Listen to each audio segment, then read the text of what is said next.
What's up, Leafs fans, and welcome to Leafs Digest. We are hot off of a 2-1 loss in overtime to the New York Rangers. The first time that we've got to see the Toronto Maple Leafs face off against a team that is from outside of Canada in, I guess, like a year at this point. It would have been back in 2020, in the summer of 2020, we would have seen the Toronto Maple Leafs face the Columbus Blue Jackets in that weird little play-in round that they did in the bubble. That would have been the last time we got to see the Leafs play against an American team, so it was pretty cool to get to see some of these stars in the NHL shining in Toronto last night. And that overtime was electric. You get to see guys like Artemi Panarin, Adam Fox, Lafreniere, Zibanejad, Shesterkin facing off against our big guys. That was a pretty cool experience. But one of the big topics coming out of last night's game is going to be on one of our big guys and a guy who has not been playing very big. That will be Mitch Marner. Mitch Marner has 1 assist and 13 shots through his first 4 games of the 2021-2022 season. Goody, I don't know any other way to put it.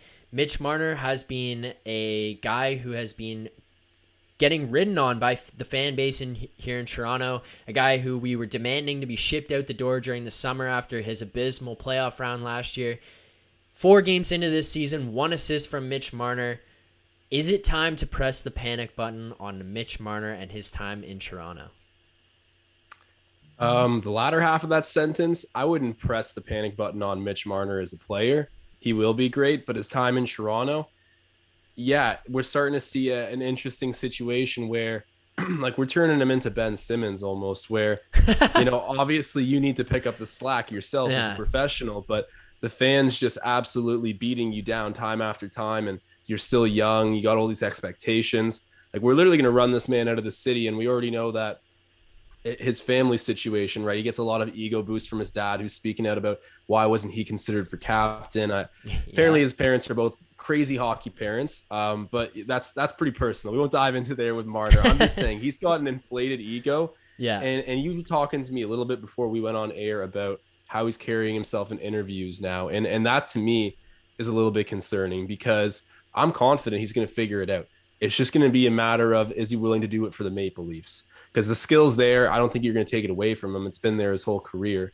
Mm-hmm. But yeah, Phil, talk a little bit about what you were hearing in these interviews with Marner and what was throwing you off. Yeah, so it's a weird thing, because I feel like with Mitch Marner, when it comes to his public perception, he himself doesn't really give off the persona of having a big ego. And I don't know, maybe if it's just my interpretation of it, or if it's something that is felt in terms of the Leafs fans in general. But when I watch this guy and I see him conducting himself in the community, on the ice, around his teammates, he doesn't seem like a guy who is, woe is me, it's all about me, I'm Mitch Marner, this is the Mitch Marner show. He seems like a very personable, enjoyable guy who's fun to be around for the team, the fans, whatever. But he doesn't seem to have that I'm above everything. It more so does exactly come from where you said, and it comes from the rumors around his family, his dad, coming from the contract negotiations with Darren Dreger, just constantly pumping information out about he wants this number, he turned down this contract, he turned down this contract. And I think that certain situations like that, they may not accurately reflect the player and their personality at all. It could completely be external sources that are just around the player that don't necessarily accurately reflect them, but they get tied to it. So I just wanted to preface that before I go into it here, because I did watch the post-practice interview from today where the media had accessibility to all the different players, coaches, and goaltenders that were available after the practice today. And Mitch Marner was one of those players. And one thing that I did notice, and for those who watch the Amazon Prime series, I'm going to tie it back to that, because I think on a normal circumstance, I wouldn't have really paid attention to it. But knowing what I know from that series, there's a moment in there during the playoffs where Kyle Dubas calls Mitch Marner into the office, sits him down, and essentially says that the way Mitch is carrying himself is infectious to the rest of the team, because he is a high energy, happy-go-lucky, positive, exciting player, exciting person to be around. And when he is struggling and he lets that reflect through his emotion to the public, to the media, to his teammates, it can, I would believe what Dubas is saying in terms of it has that infectious ability to spread throughout the rest of the team.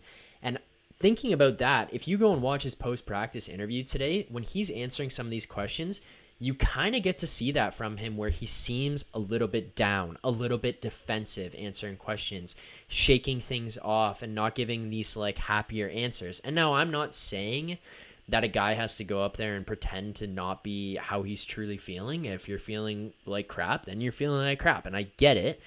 But when it comes to kind of carrying your perception as a leader of the team, I do think there comes a certain responsibility of how you present yourself publicly. And I see that as like a potential problem just in terms of the attitude reflecting to the rest of the team.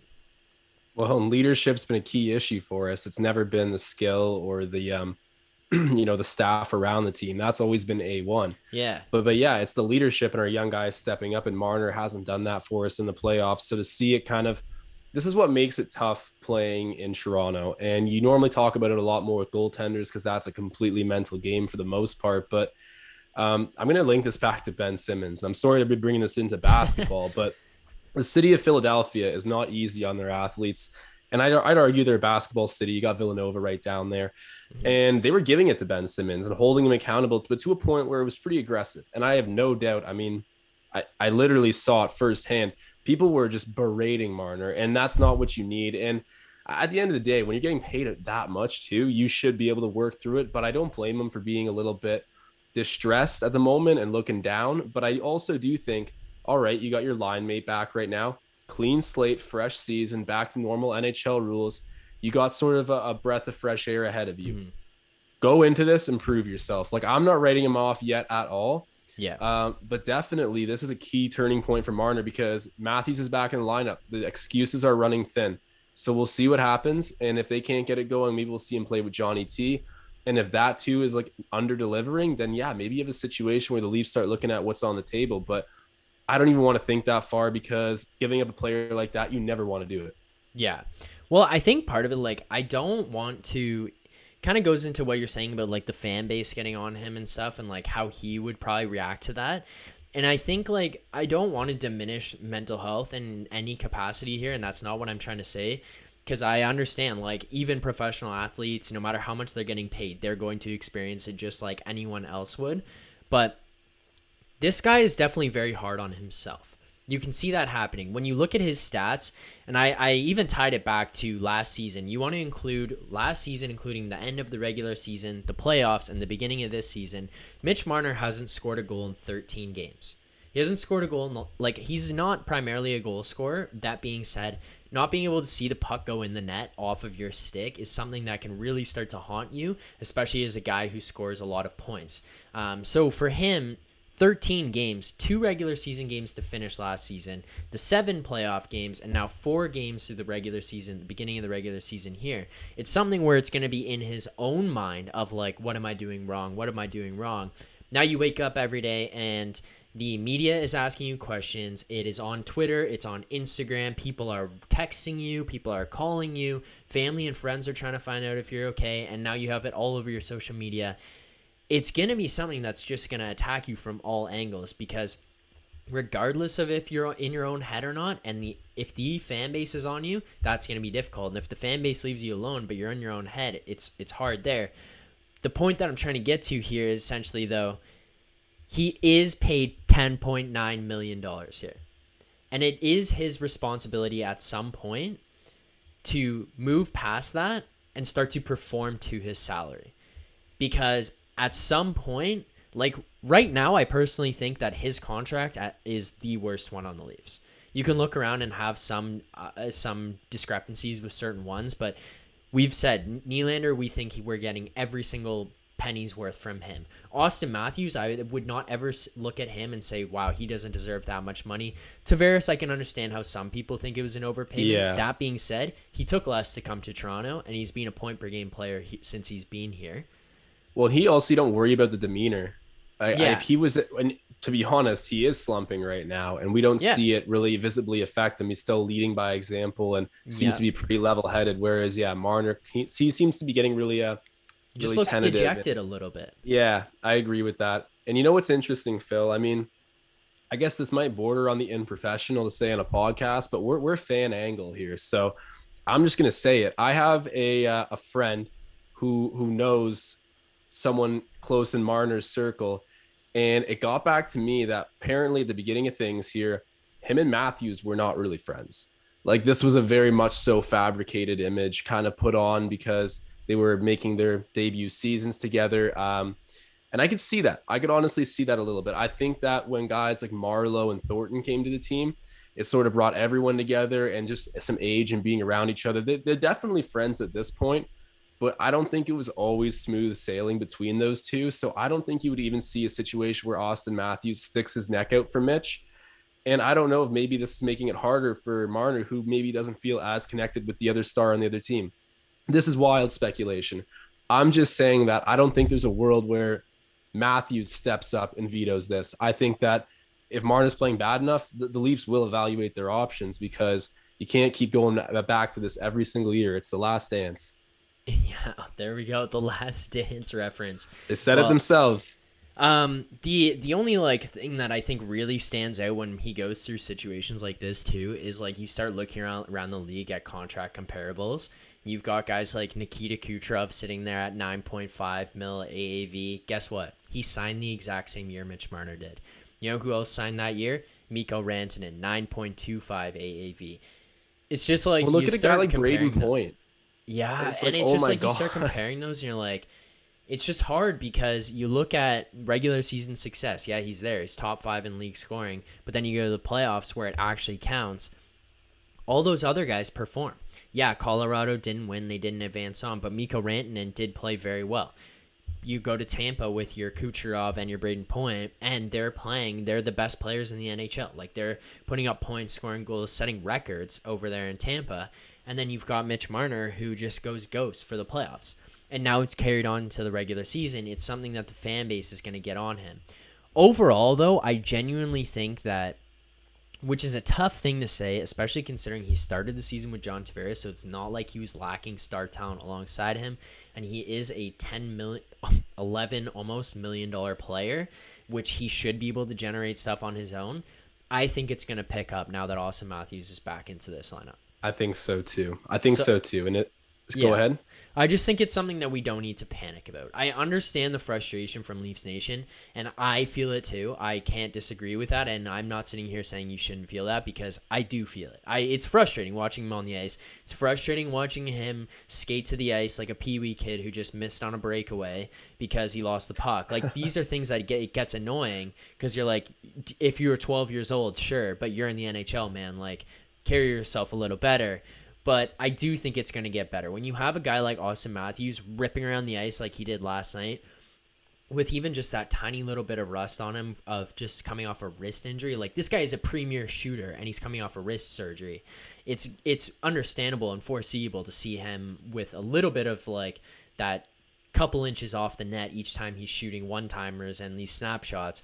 I think it's going to start to kick into high gear. I think that line's going to start getting the first, second, third chance opportunities, and I think it will turn around for them.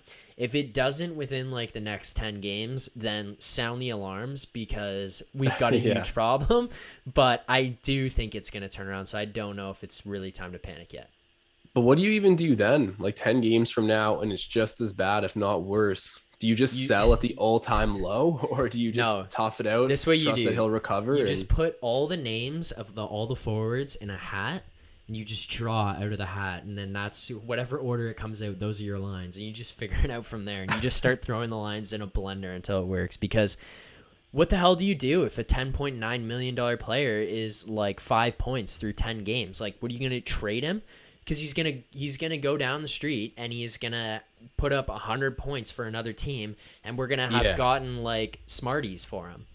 Like, the only thing that panics me is literally just the demeanor side of things. I mean, if he's going to go through these struggles, I'm not going to sell low. Just carry yourself better.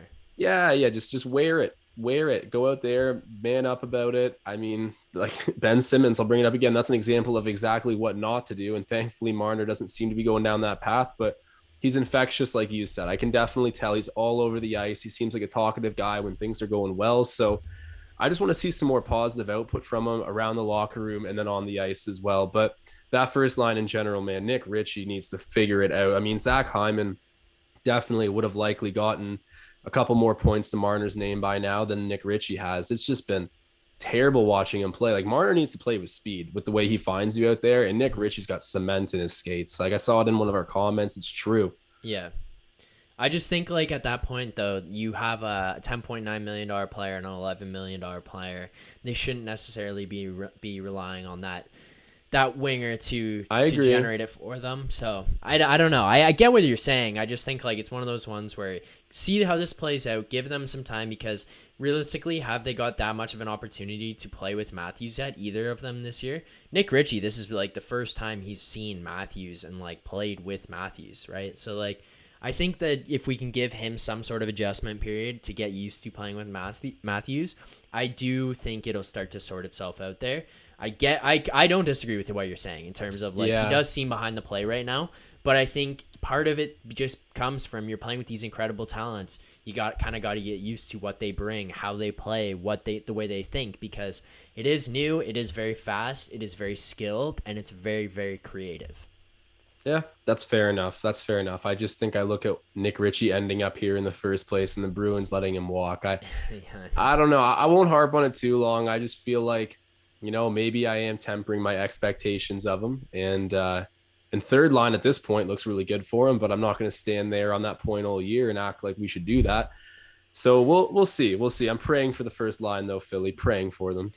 Yeah, fair enough. Well, Leafs fans, you heard it here. It is not time to yet panic on the Mitch Marner front. I don't know if we can give up on him right now. I think we hold out, see how things transpire with Austin Matthews back in this lineup, see how that chemistry goes. It was pretty clear last night that line was buzzing. They were generating opportunities. Austin Matthews with 8 shots on goal last night.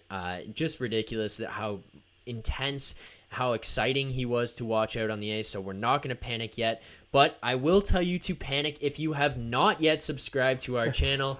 Goody and I are on the road to 1,000 subscribers. And if you are not subscribing, I don't know what you're doing. Hit your own panic button, and we'll call it the subscribe button in this case, because this is the best place to get all of your Leafs news, reactions, breakdowns, live streams, whatever you're looking for. We've got it here on this channel. Here we are talking about if it's time to panic on Mitch Marner. Last night we're breaking down, recapping the 2-1 overtime loss to the New York Rangers. All that kind of stuff you can find here on this channel. Potential trade breakdowns, it'll all be here. So make sure you subscribe to this channel, like and comment on these videos. And Leafs fans, let us know. Are you panicking on Mitch Marner? Do you think it's time to trade him? Should we put these lines in a blender and see what else we can come up with? And if so, what lines do you want to see going forward? But I personally don't think it's time to panic. Josh, you're not quite at the point of panicking. I can respect that, and I think we got to hold out and see where this team goes. But Leafs fans, there will be more videos coming this week breaking down this team, some more things out of practice, some more rumors we hear. It'll all be on this channel.